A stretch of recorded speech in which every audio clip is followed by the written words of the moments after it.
Thank you.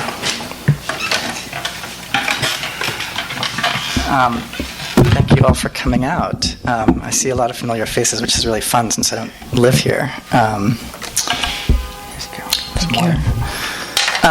So yeah, I'm Ethan. I'm the editorial director of Graywolf Press, and I've had the great privilege of working with Sarah on this book, but also on her last book, Ongoingness. But I'd actually been reading Sarah for many years before I was her publisher. I think I first came on her work in something called 145 Stories in a Small Box. I don't know if any of you who used to read or subscribe to McSweeney's had that one, but it was this little volume of 3 short collections of short stories by Dave Eggers was one, and then Sarah was another, and Devil and Unferth was a third.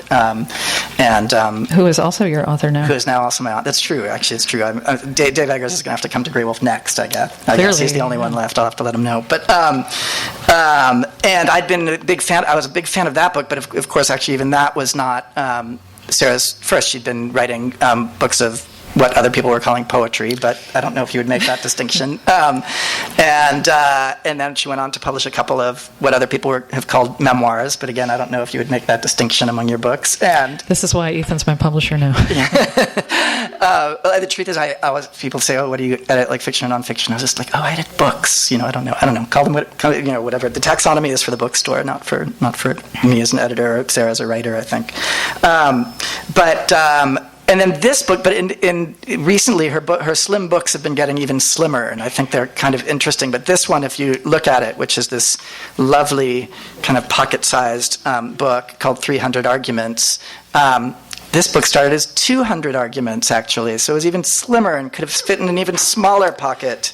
But in all seriousness, despite the kind of appearances, I've been amazed over the past couple of days when I've been going back through this book at how big it feels once you get inside of it, and how much the spaces sort of swell and expand and give you, encourage you to think and do your own questioning. And I keep on finding sometimes as I was rereading these, as I would say, I would be nodding my head, and then I would think, wait, do I even agree with that? It's this really interesting thing that forces you to question, not just what Sarah presents, but your own ideas and your own thinking.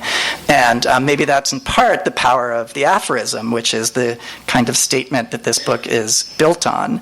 The trick of this book is, while it looks like a series of sort of unrelated little aphorisms, little pithy sayings, they start kind of aggregating into this whole, and you really feel like you get a portrait of a person and a person's mind by the time you get to the end of it. The aphorisms is a super interesting form. I think Sarah's writing before this book has been called aphoristic sometimes, and she, in fact, a few months ago wrote a review of several books of aphorisms and a history of aphorisms in Harper's. And I want to kind of just lay out there something that she wrote in Harper's, where she said, some literary effects are possible only within the context of a durational reading experience. But I have a thing for writers who deliver their work by the line, the epigram, the aperçu. These smallest of literary forms are variously judged as hubristic, timid, virtuosic, lazy, wise. Charles Baxter, this is a quote. No one ever said that sonnets or haiku were evidence of short attention spans, unquote. Pascal, quote, the present letter is very long simply because I had no leisure to make it shorter, unquote. Don Patterson, who wrote a terrific book of aphorisms, quote, the aphorism is a brief waste of time. The poem is a complete waste of time. The novel is a monumental waste of time. So I wanted to kind of put that out there. That was Sarah kind of finding these other people thinking about aphorisms, and I wanted to ask Sarah, what is the aphorism to you, and did you kind of conceive of these as part of that tradition, or did they sort of emerge later as part of that? The entire time I was writing this, I was running away from the word and the concept of the aphorism because I thought it was pretentious and it sounded pretentious. And from the beginning, I knew that I had to come up with a better way of describing them because I couldn't possibly say that I had a book of aphorisms. I still feel like I couldn't. Maybe I'll grow up and be able to do that at some point, but I can't do that currently. And so there were, I was trying out different ways of organizing them and understanding them, and there are so many there's so many different forms. I mean, they're all short, but there are memoiristic. They're some of them are anecdotal, some of them are aphoristic, sure, but one of them is just something I overheard somebody say in a cafe, and there are there are tiny poems, and all of these things. I wanted to be able to call them one thing because they aren't all aphorisms. I mean, I would say like maybe 15% of them are even attempting to be aphoristic. And so I called them arguments because I was just kind of rooting around in various dictionaries, and I liked this word's historical meanings, many of which have kind of fallen out of the popular imagination, but there are 15 of them that I collected, and I want to just say them. So from the very beginning, when it was a Latin noun, through now, the word argument has been taken to mean subject, theme, sign, mark, token, proof, hint, plot, declaration, evidence, burden, complaint, accusation, denouncement, and betrayal. And I thought that was a great collection. I mean, it just is so capacious and descriptive and supple, and I felt very free to just write anything and collect it under that word.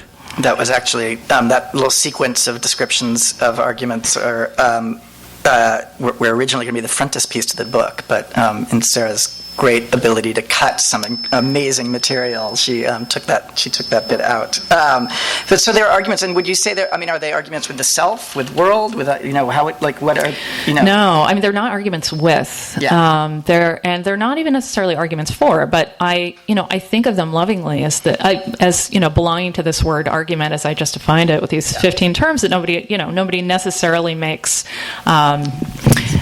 Nobody necessarily associates all of them with the word currently, but I do. So it feels okay to me. And can you talk? I mean, obviously, I was sort of joking. This book was originally called 200 Arguments, and then can you talk a little bit how this gathered and how you realized? So you've been, as you've told me, and as you've said in some interviews, some of these came while you were doing some other thing, but then how did you realize? And I talk about that in the book itself. And you appear in the book as this person who's like very wisely suggesting that at this point in my career I should publish a long book, and I should try to come up with like a. You would never say this, but like a grown-up book, a long book, over 200 pages for once. And I publish so many writers. I'm always telling them you should write a long book. Get the show on the road, like write your essay collection. Like let's, it's time.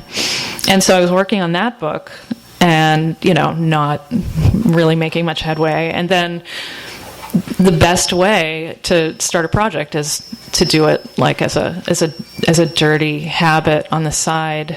A procrastination habit. What you should be doing instead of this like exciting thing that you're doing. Instead, for me, was this book about Boston and my family and race and whiteness and hate and now Trump. So that it's like I have all these ideas.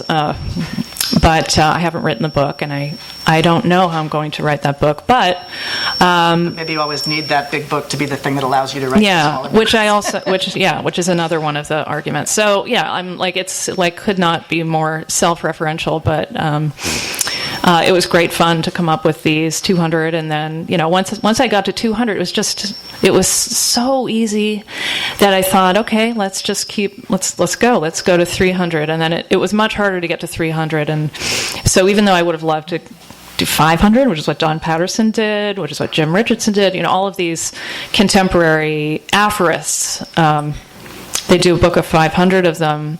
There was just no way. Like it started becoming a thing that I needed a procrastination habit to avoid, and like once that happens, I know that I need to just kind of wrap it up. So you got 300. And I think the best way to kind of tell you what this book is to have Sarah maybe read a little bit from it. Oh. So maybe I could read for like 10 minutes. Yeah. So I'll read to you from the beginning of the book. This is how it starts. Getting a little feedback. We can hear you pretty well. Okay. They're recording though, so. Okay. A great photographer insists on writing poems. A brilliant essayist insists on writing novels. A singer with a voice like an angel insists on singing only her own terrible songs. So when people tell me I should try to write... Thank you. Yeah. That's what's happening. Do you guys want to split that one? Yeah, that's fine. Okay. So... Let's back up. Yeah. All right. Thanks for coming. So, all right. Here's how it begins. I'll start over.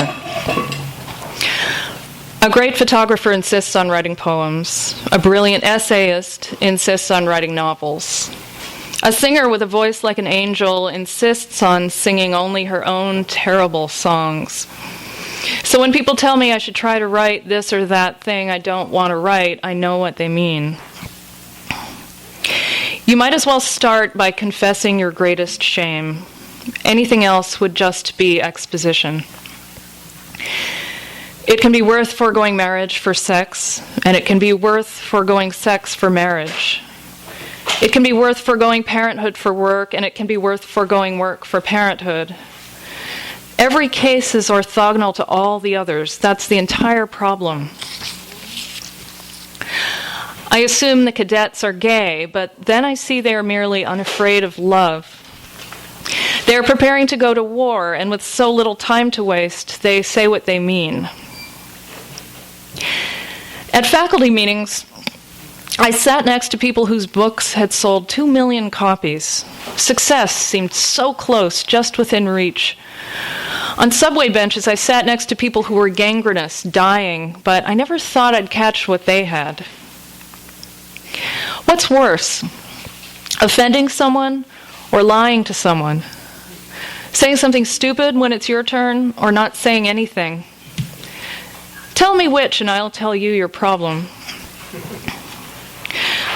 The trouble with comparing yourself to others is that there are too many others. Using all others as your control group, all your worst fears and all your fondest hopes are at once true. You are good, you are bad, you are abnormal, you are just like everyone else. Some people ditch friends and lovers because it's easier to get new ones than to resolve conflicts with the old ones, particularly if resolving a conflict requires one to admit error or practice mercy. I'm describing an asshole, but what if the asshole thinks he's ditching an asshole? Inner beauty can fade too. The water birds near my house are in middle school. The coot's voices crack. The seagulls bully the ducks. The egret just got braces and stands humiliated by himself. Many bird names are onomatopoetic. They name themselves. Fish, on the other hand, have to float there and take what they get. I used to avoid people when I was afraid I loved them too much. 10 years in one case. Then, after I had been married long enough that I was married even in my dreams, I became able to go to those people, to feel that desire and to know that it would stay a feeling. In a dream, my friend and I begin the act and both immediately want it to be over, but we have to continue, impelled by some obscure reason. I wake wondering whether we could ever enjoy it. I think about it all day, really dedicate myself to it. I think about it for 2 more days, and that's how I fall in love with my friend. Like a vase, a heart breaks once. After that, it just yields to its flaws. In the morning, I wake amid fading scenes of different characters, different settings, all restatements of that first desire, a ghost who haunts me as the beauty he was at 16.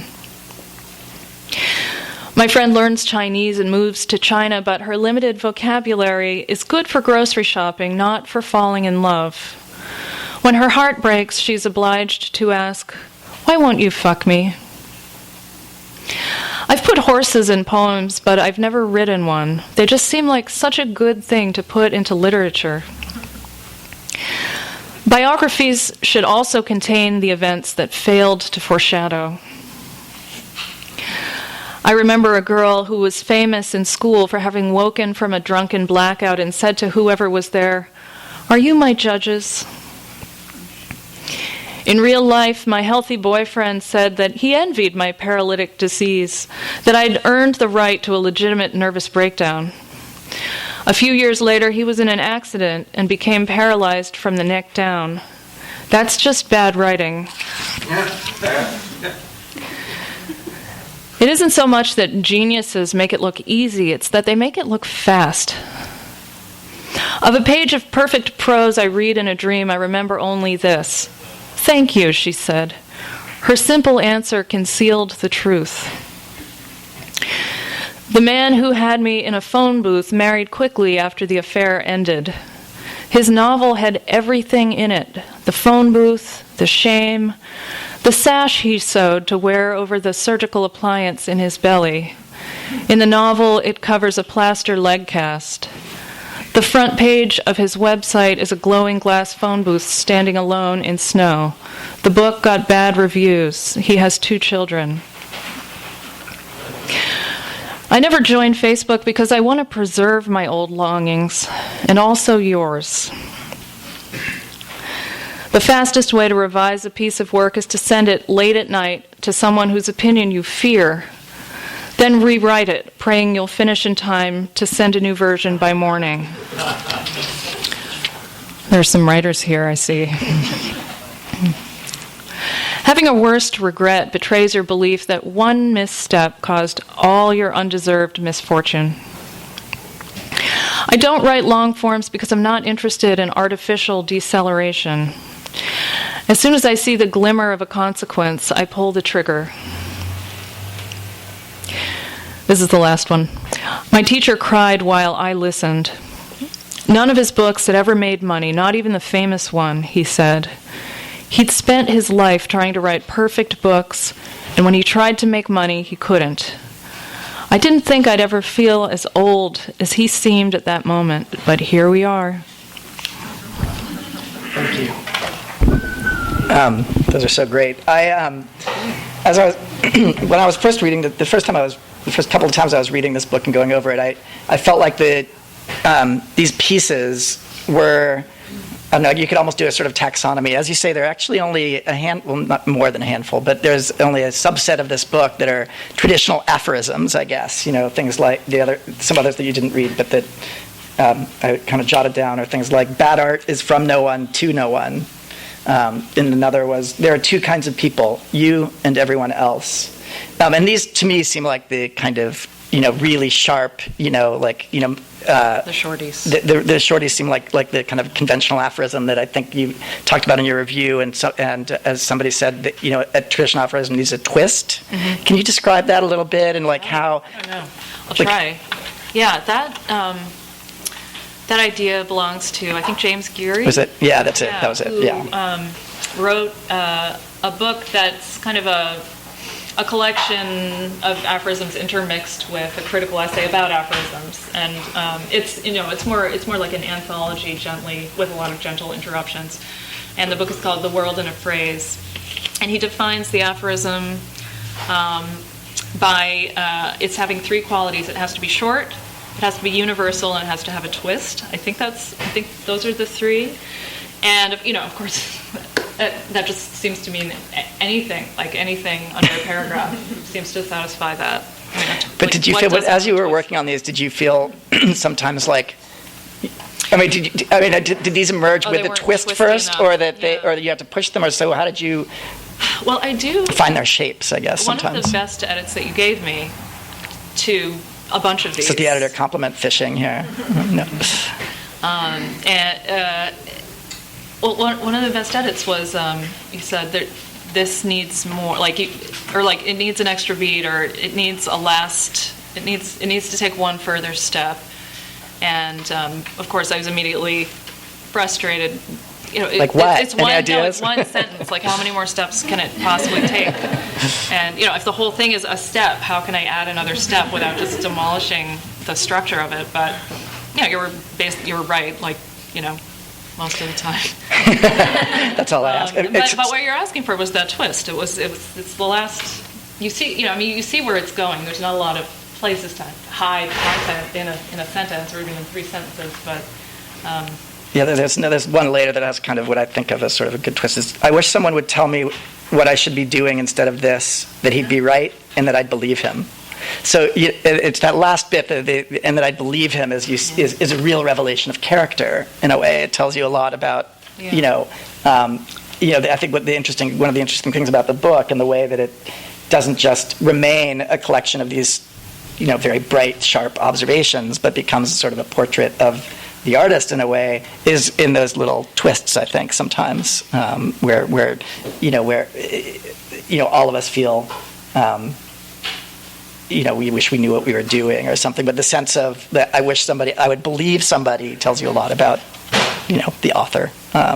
So I think that's kind of an interesting thing in the book. But so then there are those aphorisms, and then there are the things I started thinking of as mathematical equations, you read one, the one about things being orthogonal to the other. Maybe they're like not exactly mathematical, but they're logical sequences. Maybe you can read another one. Let's see. Yeah. I've got. Let's see. Maybe the one on. Yeah, maybe the one on 66. They're just kind of like logic sequence about bad books sell. That one. Oh, that one. Yeah. This is kind of good. Okay. Bad books sell, people have bad taste. Bad books don't sell, people prefer great books. Great books sell, after all, they are great. Great books don't sell, they are too great to be understood. Great books sell only after their authors die. We're comfortable with all of these cliches, even though they can't logically coexist. And then maybe we'll read one more so you can get a flavor of some of these. Maybe the one on page 11, we like stories. I'm kind of picking some that are a little bit about writing, but we like stories. Oh, yeah. I was going to read that, but I skipped over it. I don't know. It's sometimes the rhythm just trips me out. So here's one that I skipped. We like stories that are false and seem true, realist novels. That are true and seem false, true crime. That are false and seem false, dragons and superheroes. Or that are true and seem true, but it's harder to agree on what that is. That one's harder to. There's so many that one's a little tricky. Maybe let's try one more. Let's do, and then this will lead somewhere else. The bottom of 26, and this one really does sound a little mathy. The one with the X or the one with the A? All right, let's just read both of them, I guess. I'll do the X. Maybe the X makes more sense. It takes X hours to write a book, and some percentage of X hours to wish I were a different writer writing a different book. So anyway, so there are a whole chunk like that, I guess, that sort of seem, to have these sort of logical strains. And then there are these pieces that feel like, little memoirs. And Sarah read some of them about the X in the phone booth. And, there are these pieces that feel self-contained but are absolutely, scenes or stories from your life. There were more of them. I was going to ask you, how did you end up balancing these? I mean, did you consciously try to have different types of statements in the book, or did they sort of balance out that way? No, I didn't try to write anything in particular. Every one of the arguments came out of a legitimate problem, like a bad feeling about something that had happened, or like an old bad feeling about everything that had ever happened, or just some conflict I'd had that was interesting to me, more interesting than the length of the conflict. And so each one is definitely, it's about something. It's about something that I thought or felt or did. And so I think the ones that got revised out of it, I think for good reason, are just the ones that are this happened.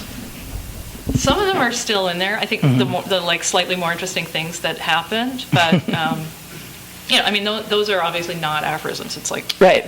They're not universal. They're not. It's just an account. In that there's a lot of what was interesting about going back to this book after having not read it for several months in the last couple of days is how many different angles into it I found that that it tends to kind of grow. You can kind of come back to it and see different patterns in it, which I found really fascinating, having read it already several times. But one of the main threads that was apparent from the very beginning is that this book is itself a defense of the miniature, of the small object for its own sake, of that it's the resistance to a big book. Although you stated in the questionnaire for Graywolf, you wrote 300 Arguments is a book I wrote in lieu of a big book, and then there are quite a number like that. There's there's this one.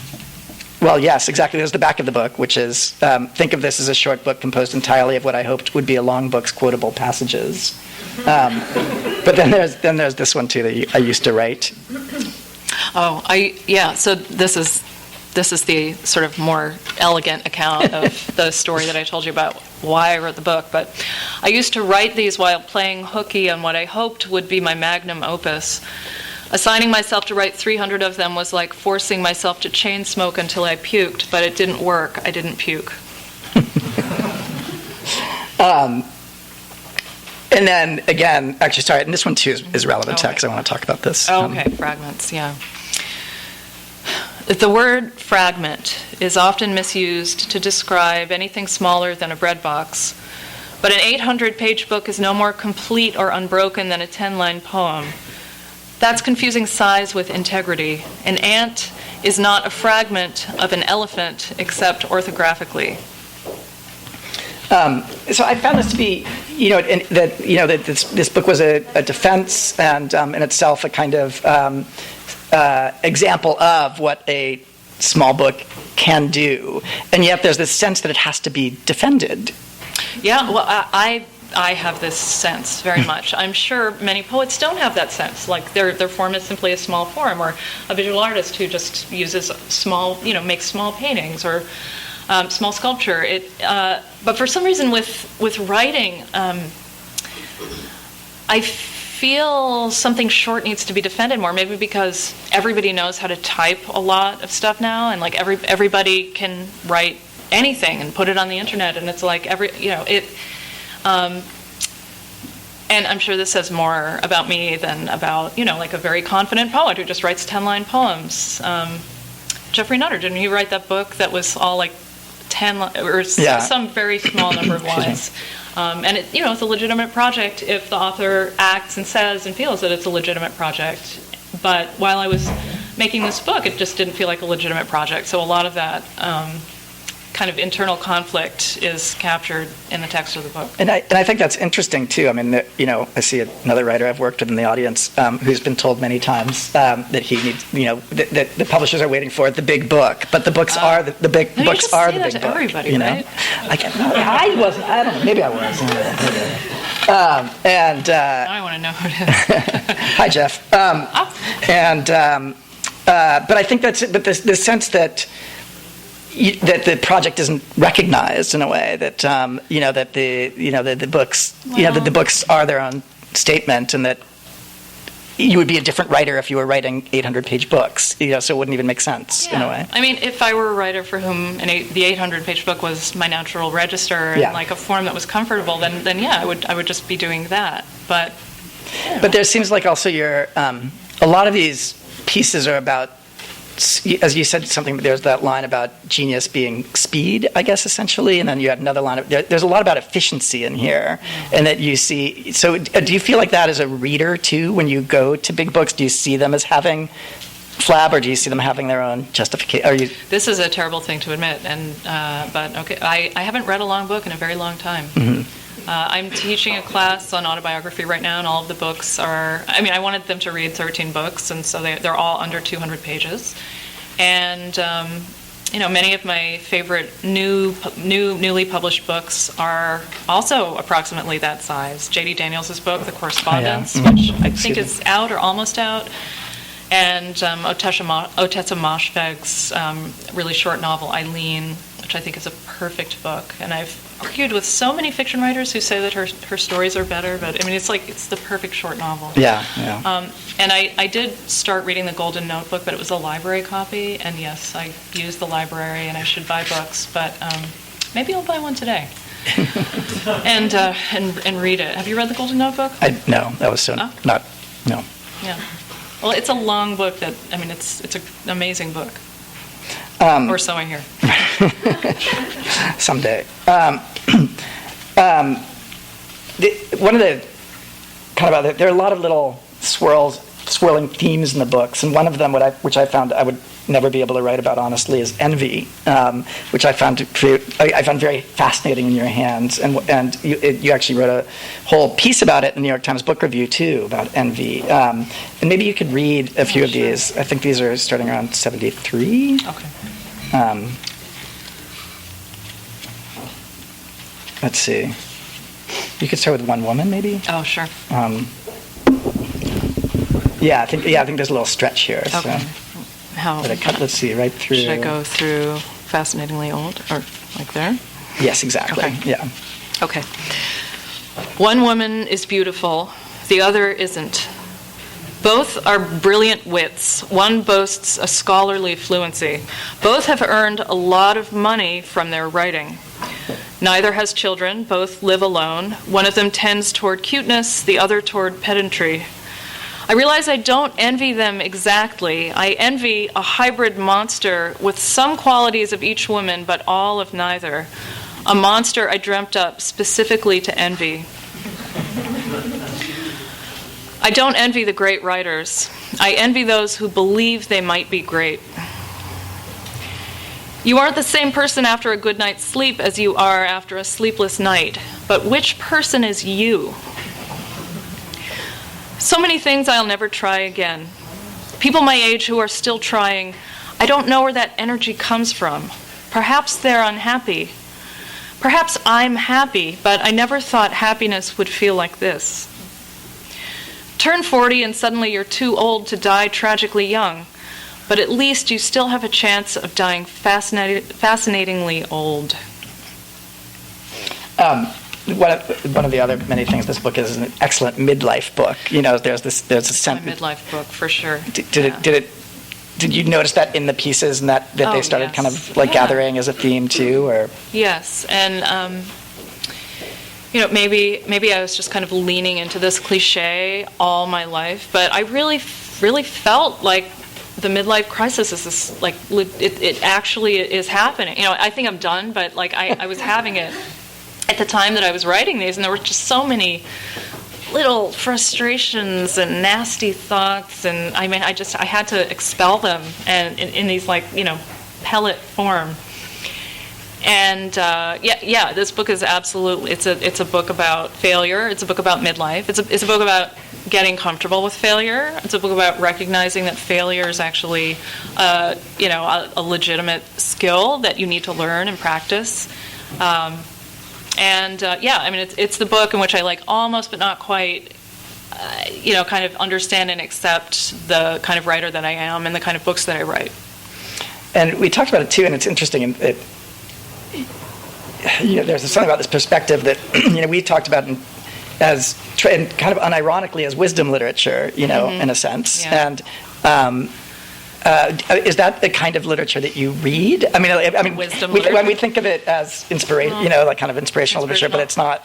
That's probably not what we're talking about. Well, the short text that I read, I feel inspired by, but I don't think they were, deliberately constructed as, like a pretty book with gold on but the there's cover. a sense, but I could have imagined like you writing a series of pithy, like kind of barbed sayings 20 years ago, but they would have had a very different perspective. They did. Yeah. Yeah. And actually, speaking of, so, I sort of referred to it at the beginning, but, you started your career writing poetry. You wrote memoirs, and then you wrote Ongoingness, and now this, which was aphoristic and had a couple of different kind of stories in it, I guess you would say, but more of a memoir. And now this, which some people have said is like a return to poetry. Do you distinguish your writing that way? Do you even think about it that way, or do you feel like you were writing something different when you were writing poetry than when you were writing your memoirs than when you were writing this No, material? it's all the same subject. I mean, it's all the same project, but it's each book kind of needs to take the form that it takes, and it's usually prose, but they've been getting they've been taking on longer silences and more silences, I guess, than they did when I was starting out, and I'm more interested in, like, athletically controlling the silence and using it as this really, vigorous part of the structure. I love the white space and ongoingness, and I know it's like disappointing and frustrating when you're like, there are just 3 sentences on this page. I mean, I could anticipate the complaints that people would have about that book and this book. And yeah, I know the review that you're talking about, in which this was called, it's poetry. Like, the thesis of this person's argument was that it's poetry, and that's fine. Like, I don't mind it being called poetry. The only thing that I don't want the pieces to be called is fragments. Right. And they're not fragments. Actually, I think that's they're complete. true. Each one is complete in itself, and they cohere, and they create this larger essay in 300 parts. But maybe it's made of poetry, if that helps you make sense of it, or find a way into it. I know. I always feel like it's not lineated, so let's start there. Yeah, well, prose poetry. Yeah, exactly. That's maybe you could talk about a little bit, and then we'll read a little bit more, and then take questions. About the organization of the book, because we went through, even probably before I started seeing it, you went through a lot of different ways to put the material together, and I guess that's another way to say the thing as a whole, which is that once you start talking about organization of a bunch of short pieces, you're talking about narrative, which isn't to say story, but you're talking about movement and flow, and could you, we obviously went through a few iterations, maybe you could describe them. Yeah, we did. So narrative is not a natural, mode or talent of mine.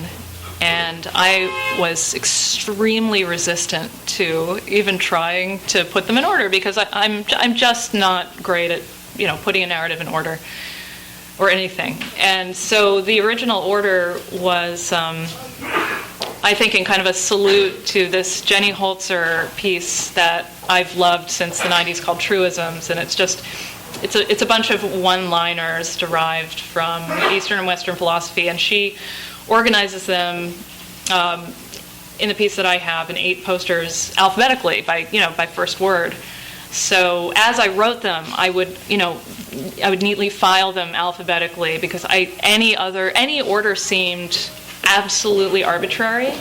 And so if that were true, which I felt deeply it was, alphabetical was just as good as anything else. And it was actually kind of a great way to look at them originally, because there was no attempt to group the ones about envy together, or to sort of like trace this like story, or provide a momentum through those 4 or 5 pieces about envy. It was just everything all mixed up, and and there were 300 of them, and then they were in alphabetical order, and then I was done. But of course, there were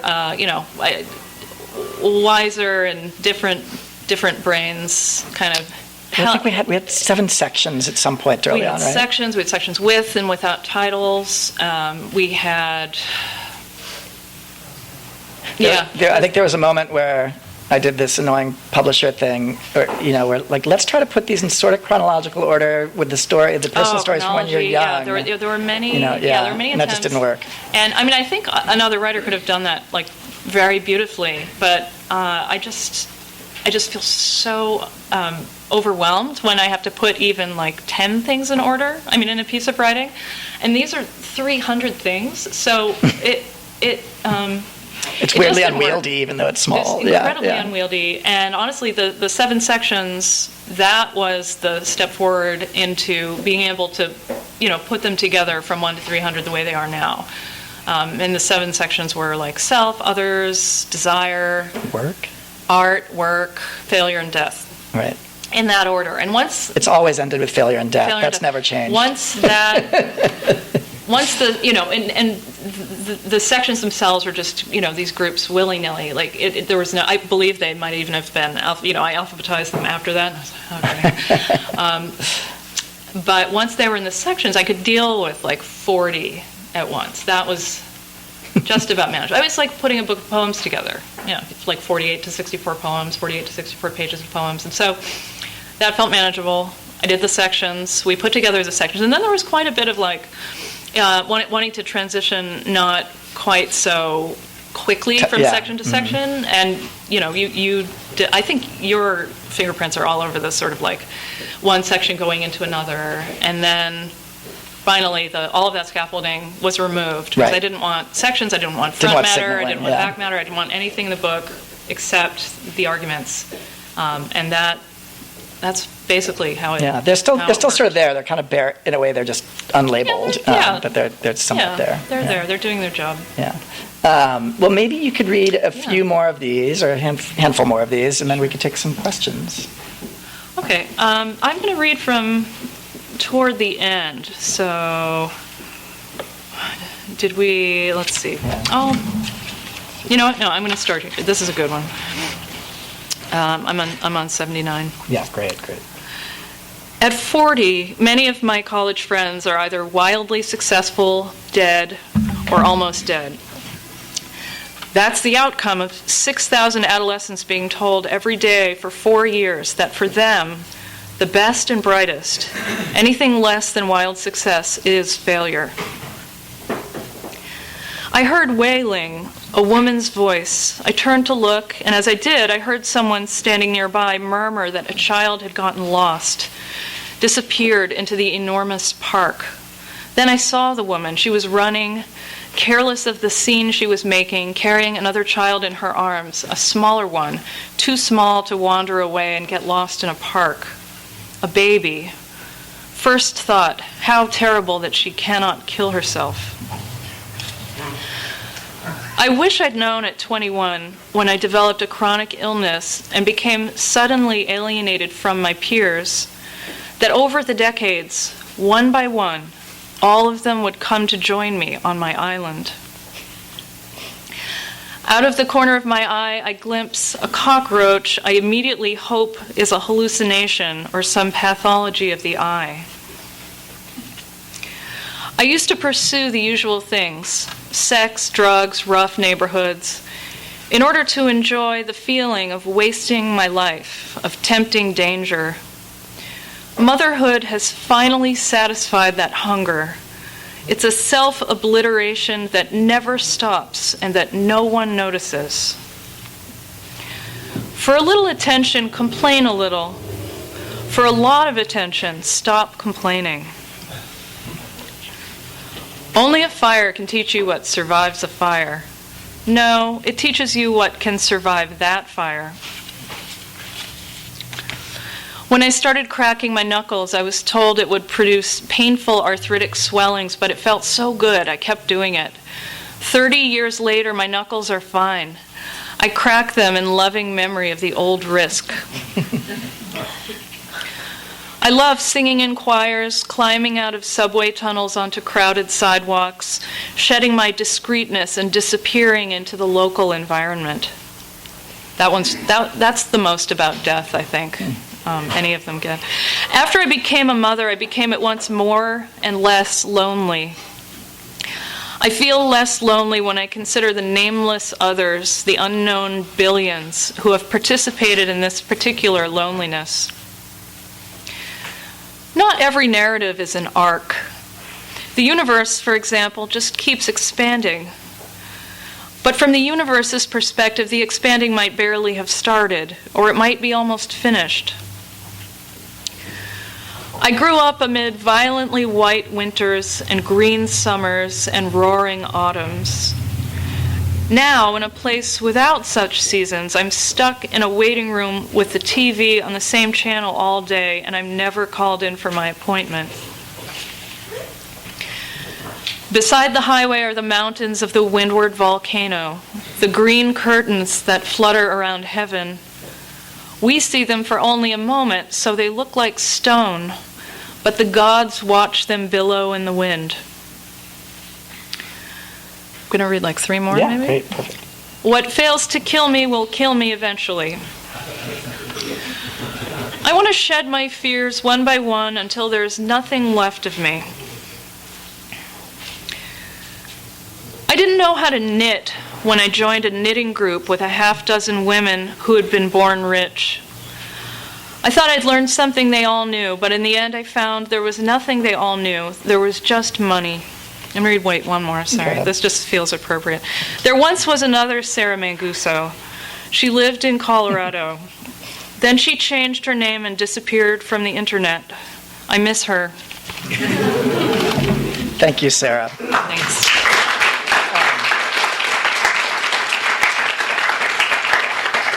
I really love that one about money. Is so like that Hemingway Fitzgerald line too. Oh, I don't know that. It, no, it's probably better. You shouldn't say no, it. it was what it was like Fitzgerald said, of course, in his way, because he was obsessed with rich people. That he's like, the rich are different from you and I, and Hemingway, in his way, said, yes, they have more money. Something like that. Anyway, we can take some questions if you have some. They have to be super pithy. I just learned that Fitzgerald thing. He said Daisy smells like money. She smells like money, which I always thought was really interesting too. Oh yeah. So talk about money. What are your thoughts on money? Well, it's one of the things that I'm trying to talk about or write about in the Boston book. The really long book that I'm about to finish. It's just like the universe. It's either just Boston started or is like the universe. I grew up in New England, which is a place where the social pecking order is the same as it was in 1650, and my town was very much like this. And of course, it was my default situation growing up, and I stayed there for college too. And so it was so entrenched that when I finally left New England and moved here and married somebody who's from Hawaii, where it's just not like that, it became more interesting, and I can now see it as this objective thing, as opposed to just like the swimming pool that I was drowning in until I was 23. What makes you ask the question? It's a good first question. I just wrote it. I think Eastern money is so different than Western money. Yeah, I mean, I don't even understand Eastern money, but Western money. Sort of just changed into a whole different thing in our lifetime even. It just became this, instead of this suppressed thing, it became this staged thing. And it's kind of interesting. And I guess now that we have someone leading our education that doesn't want public education anymore, so it's going to be like, education's going to be for the rich by the rich. And so it's like money is going to be really different than the rest of us. It's going to grow farther and farther, I think, than the rest of us in a very interesting way.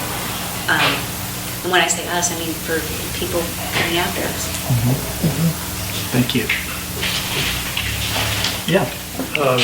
Kind of following on that idea about money, I was interested in the talk about big book and small book and those kind of things. Obviously, those are marketing questions for a publisher like you as well.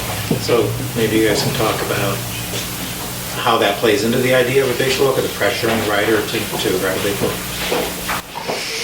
Well, it can take a really long time to write a big book, and then it becomes,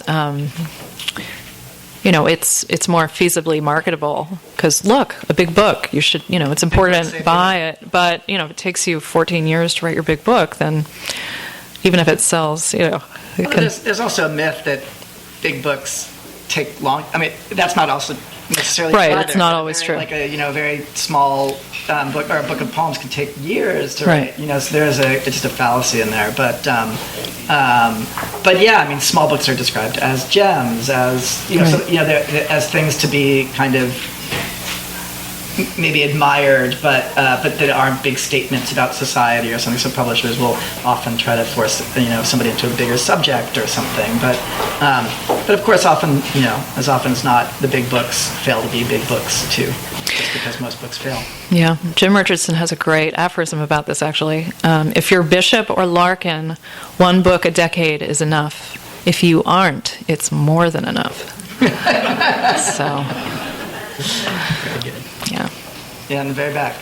I don't know if this is going to sound aggressive emotions for you, but do you feel a connection to something like Twitter? Because this is what I found with Twitter. Yeah. Like that. I have two things to say about Twitter. One is that I don't do it because I know I would become obsessively. I don't write quickly. Every sentence in here is just overworked. I mean, of course, it comes out smelling like a daisy, but it's.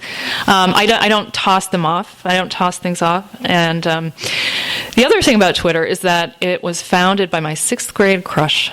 So I feel like a real fondness for it, despite it, having become the kind of clearinghouse for, violent white supremacists to threaten people with rape and murder. Biz Stone had his heart was in the right place, I think. This is my fantasy event is that Biz and Sarah he'll sit there and finally together. Again, he'll beg her to be on Twitter. Yeah. Disappoint him finally. God, are you setting me up for further disappointment? Wasn't 1985 bad enough? Yeah, second row. I have never been able to read philosophy because I get through with one assertion, which I often disagree with, that I kind of can't go on to the next one. So the only philosophers I can read are E.M. Chiron, or people that write with just one assertion at a time.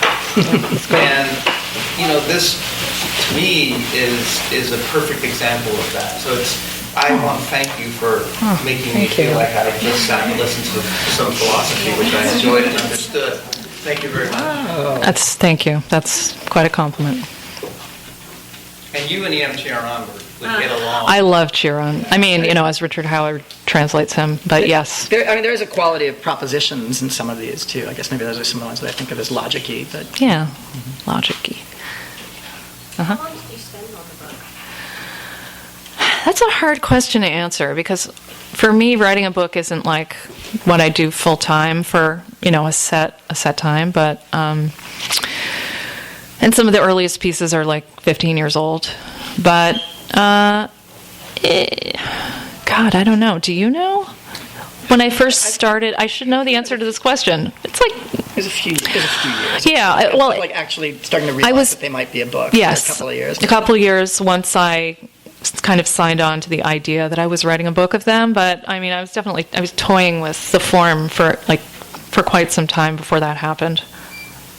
But then it came together. I got from 100 to 200 fairly fast, and then 200 to 300 a little slower, and then put them in order, and that took a lot longer than writing it.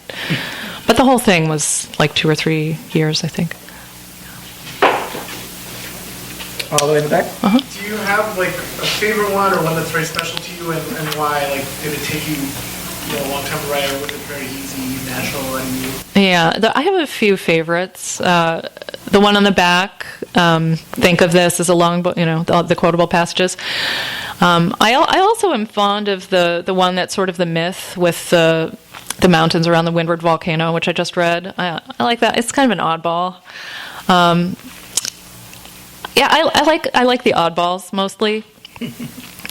But I don't have one single favorite. Is there a reason that is there a particular reason? Can you wrap your head around why those are your favorites? Yeah, what makes it an oddball, maybe? Maybe you could read. Oh, well, I mean, I think that's the only one that I think could be described as myth. It's like, it has, the gods watch them billow in the wind. There isn't another one that really kind of treads on that religious material. Directly. Yeah, directly. I mean, that's the only one with the word gods in it, for example. And so I feel maybe a little protective of that one among, all of these sort of demotic and, ones with swears in them. Yeah.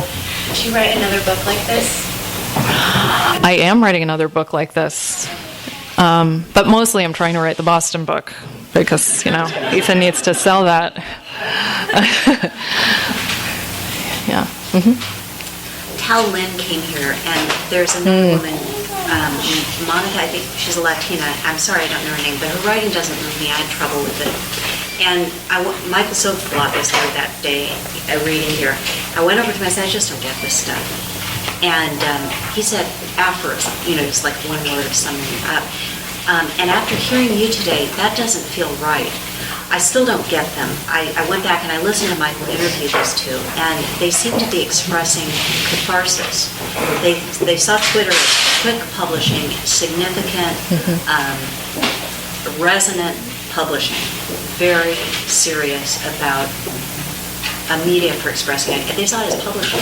So I want to hear how both of you feel about the fact that people have Twitter books. They're collecting these Twitter books. And even though Michael tried to sum it up for me so I could understand that as aphorism, I feel what you're doing is something deeper, and it is crafted, and it is interesting. I was meditating on it. I was just closing my eyes and listening to it, and it did something a little more than poetry even. And I'm trying to figure out, like even long-form journalism is no longer... A friend of mine just started a magazine, and it's all short form. And I know when I open that magazine up, it's going to be a short piece, and I'm really eager to get to it. And it's like there's a feeling in the culture right now for too many words. I don't know. I don't know if that's true. Because, as a publisher and as a writer, how do you feel about this new shaping of words and form and content? Well, there's no more... there's no less good writing than there used to be, but there's a lot more bad writing, I guess is what I would say. So, but I don't know. I think I'm not against something emerging on Twitter. If somebody's just got to be a good writer, and I could imagine, if Sarah wanted to, she could she could spend months writing these and then stick them out there, and they fit in 140 characters. But, and then they'd still be what they are. But my feeling about any good writing is that it just keeps opening up. If you can understand it quickly and move on, then it's probably not terribly good literature. If it keeps opening up, then it's got something more, and maybe it deserves to be in print. I don't know. Sure. Red Spike. Quick question. Was there a certain audience that you were targeting? A certain what? Audience? Oh no, I'm not that smart. Honestly, if I could make a thing that I knew people, lots of people would buy, believe me, I would be doing that. Because I felt the individual was just saying it was doing something more than poetry. At certain points, I was closing my eyes and I felt a connection. Great. There was just something good about listening to you. Thank you. Thank you.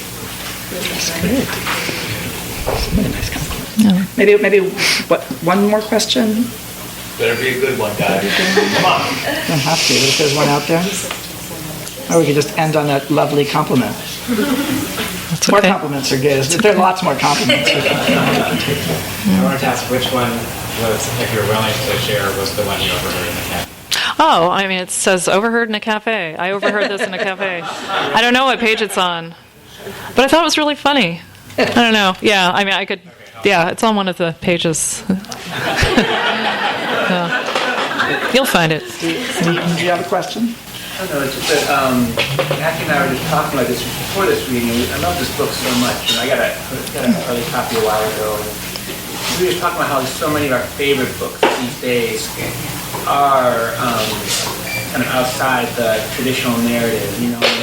Somebody mentioned Rachel Cusk earlier, and books like that, or Maggie's book, the Argonauts.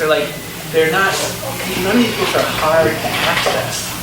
But they're non-traditional narratives. They're simple. They're easy to read, and I think he kind of and what he said in a way sums it up.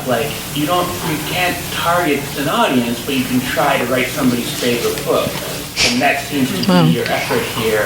And I think it's a very successful one. And I don't know if you want to speak to that, or if that feels accurate at all. But that's how it's great to me. That's just a really lovely compliment. Thank you. Well, I think also, this is a good lesson, and writers have to trust. I think once you start asking questions of who am I writing for? Is this the book I should be writing? You're probably going to write a bad book.